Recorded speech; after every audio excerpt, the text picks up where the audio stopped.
What's going on, guys? Mega Gig back with another video, back with Diablo 3. Today we are on our monk and we are doing a speed build that I have been wanting to do for quite some time. And on that note, really fast, the reason I haven't done this build in the past is because I could never get a mad stone to drop. And I finally got one to drop, and for some reason this thing has just eluded me like crazy. And then I was playing around with the build. I did a couple of runs after that, and of course another mad stone drops, as long as it took. But we don't need it. There is one other piece that I'm sort of missing to do this build how I would like to, but we'll talk about that in a little while. Let's go ahead and go over the build. So the first thing you're going to need is you're going to need the Uliana's set. For the way I have it set up, you're going to need 5 pieces of it, and you're not going to need the helm. I've got the helm right here because we're using a mad stone. After I go over the build, we'll talk about some different variations that you could do. How about that? So have 5 pieces of Uliana's, and not counting the head, of course, because you're going to have the mad stone equipped. And then for weapons, you're going to need the Fist of Az-Tarask. Exploding Palms on death explosion is increased by whatever roll you get. Mine's not the greatest roll, but it's not too bad. Your other weapon, what I am using is the Lion's Claw. 7-sided strike performs an additional 7 strikes. What I would like to put in its place, if I could get one to drop, is an Ingiome or an Ingam, however you want to pronounce it. Your skill cooldowns are reduced by 10 seconds for 15 seconds after killing an elite pack. Since this is a speed version, this will really help us out. This will basically put this on an instant cooldown, and this on an instant cooldown. And if you have Ingiome or Ingam, I'm just going to call it Ingiome. If you have that, then you'll be able to hop from elite pack to elite pack and blow them up, and it really makes this build stupendously fast. I just cannot get one to drop to save my life, kind of like the Mad Stone. So I've got one in here. Unfortunately, the weapon we're using in here is the Flow of Eternity. We can't drop that. We need the cooldown reduction and the extra damage from that. So everything basically, as I've said here, you can just, if you have an Ingiome, you can put it in place of the Lion's Claw, and it's going to make this build go that much faster. But it still works just fine. If you want to use this, you are going to end up doing more damage, and with my gear not being as good as it is, more damage is always better. So the ring we're going to be using, we're going to be wearing a Unity because we are a little bit squishy. And of course our follower, darn it, clicking all over the place. Our follower needs to be wearing a Unity as well. While we're on the follower, I've also got an Oculus ring, S of Johan, and of course Amulet that they can't die. And I'm using Inspire, so we generate more spirit. This is a spirit heavy build. The other ring we're going to be using is a Stone of Jordan. This buffs up this head. This can roll an element. So we've got cold skills on there. We've got dexterity, and then we've also got bonus damage against elites, 30%. There are a couple different rings you can put in this spot if you want. You could do a ring of elements. Yeah, there's other rings you can put in this spot too. But we're using S of Johan, or Stone of Jordan rather, because I don't use this gem or this ring very often. So I thought I would work it in here. I've had suggestions to use it on other builds, so there it is. For the belt, we're using Binding of the Lost. Each hit with 7-sided strike grants damage reduction for 7 seconds. Again, this is also nice for toughness, and it does go well with this performing an additional 7 strikes. If everything lives long enough for you to perform all those strikes, you're going to gain a lot more toughness. Exploding Palms on death explosion applies Exploding Palm.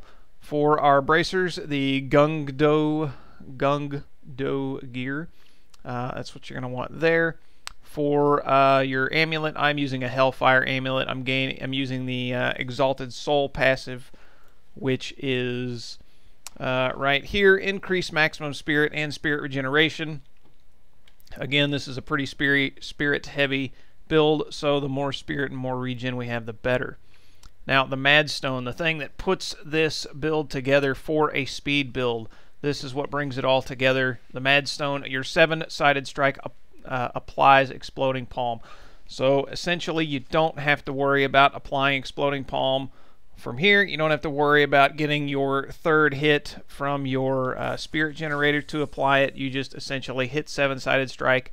It automatically applies Exploding Palm, and you're good to go. Now, it is important to note that if you're using, which we aren't, but if you're using Mythic Rhythm, this isn't obviously going to be applied because you're just straight up hitting 7-sided strike. But for a speed build, we don't really need that extra damage. So that is the gear for the gems we're using. We're using Bane of the Powerful. We're using Gogok of Swiftness. More cooldown reduction, the better. We are also using Bane of the Trapped.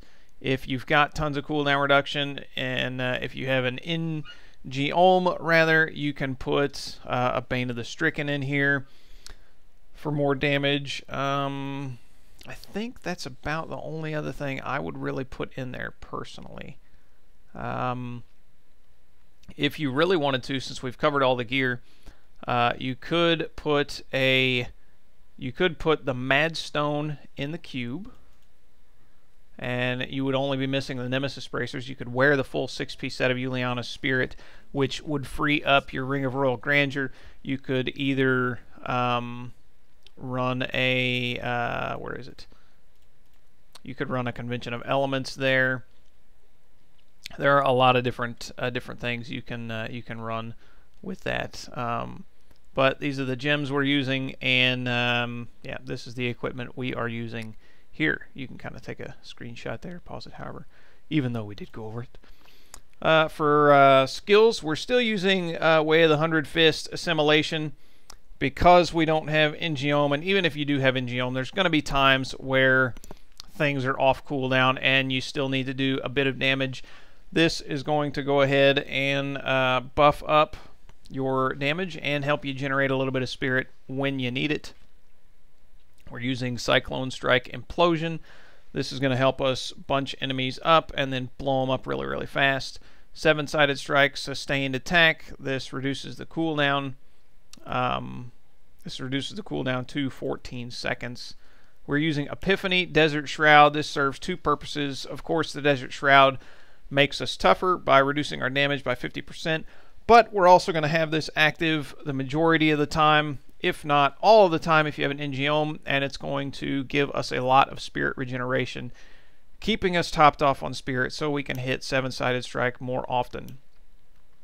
We're using Dashing Strike Blinding Speed. This is going to increase our dodge chance after we use Dashing Strike, and of course Dashing Strike is going to be our main mobility. You can swap out for Quicksilver if you like. You can also swap out for Way of the Falling Star, but since we are pretty squishy in this build, I'm going with Blinding Speed. Even on T13, you can die if you don't watch out. We're using Exploding Palm, Impending Doom. This gets rid of the bleed effect, but it is the strongest explosion out of all of the gems, or all the runes rather. And we've got cold damage here, and I think that's actually all I have cold damage. But yeah, that is the strongest rune for this, and so that's what we are using there. For our passive skills, we're going for survivability and damage. We're going for damage through momentum. Moving 25 yards increases your damage by 20%. With this build, even without Ingeom, you're going to be moving all of the time. You're going to move from pack to pack, blow things up, so this is going to keep us buffed up with 20% more damage basically all the time. We're also using Beacon of Ytar to reduce our cooldowns even more. Guardian's Path, we are dual wielding, so we're going to gain 35% dodge chance. Again, a little more toughness in there, and Harmony as well for more toughness. You can sub out either one of these for another damage skill, or you can go for increased movement, or if you find yourself dying too much, you can go for survivability. It's really up to you, but we've got 2 damage or 2 toughness skills there, passives rather, and cooldown reduction and damage. Paragon points. My health is really low on this build, so I've pumped some into vitality, and then of course the rest in dexterity. But we've also got movement speed because it is a speed build. We're going to be moving around a lot, and maximum spirit. Again, this is a spirit heavy build. For offense, you're going to want to go with critical hit chance, damage, cooldown reduction, and attack speed. Armor, resist all, life, and life regen, and area damage, resource cost reduction, life per hit, gold fine. You can do life per hit first if you want. And that is pretty much the build. Watch at the end of this video, an Engiome will finally drop. But I'll basically show you guys how this works, and then you can imagine when you kill an elite pack, when you get an Engiome, you will be able to dash around instantly all the time. You won't have any cooldown or anything like that. So there we go. We just go in, blow everything up. If we can ever find a elite pack, that is. There we go.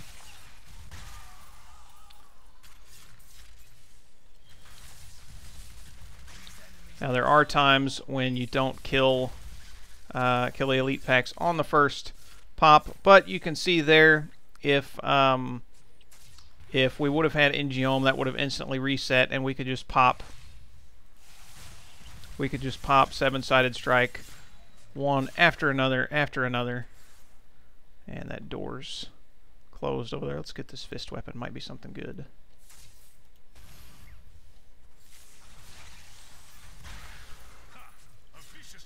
But density is, of course, your friend with this build. Bunch them up, blow them up. Simple as that. Bunch them up, blow them up. Even without Engiome, if you have decent cooldown reduction, you can see you can still hit your skills very, very often. You still want to keep this up pretty much all the time because you want that spirit regen. Oh, and there. Remember what I said about dying? Yeah, you can die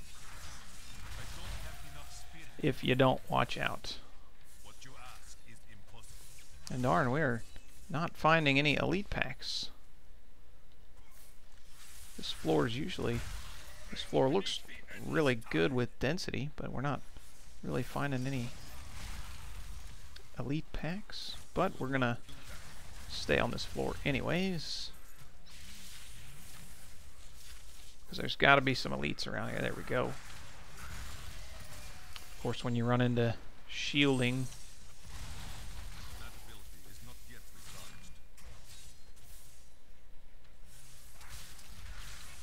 keep Desert Shroud up again at all times. It's going to keep you from dying more than not having it up. And again, if you get Engiome every time you kill an elite pack, it's going to basically be instantly resetting both of these. And so you'll be able to just hop from pack to pack, spam everything. It'll allow you to keep your Desert Shroud up all the time as well, your Epiphany. And as fast and as fun as this build is now, it's just that much faster with an Engiome. But you don't have to have it. That's why I'm going ahead and doing the build, because if you don't have an Engiome, you can do this build, and you can do it effectively. Of course, it's not instant, super fast, setting record speed runs, but it is very, very fast either way. And it's still a lot of fun if you're playing a monk, especially if you're new to the monk and you've got all this stuff and you don't have an Engiome. Stand in your Oculus ring. Yeah, basically that is it. We're going to go ahead and hop over here and kill this.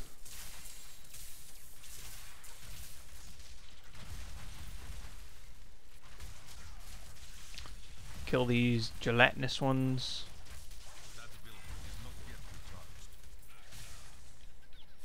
Don't let him escape. Woohoo! There we go. Got them all. So, I hope you guys enjoyed this video. There we go. We cleared them all out, didn't we? Nope, there's a few more. If you did, leave a like and a comment.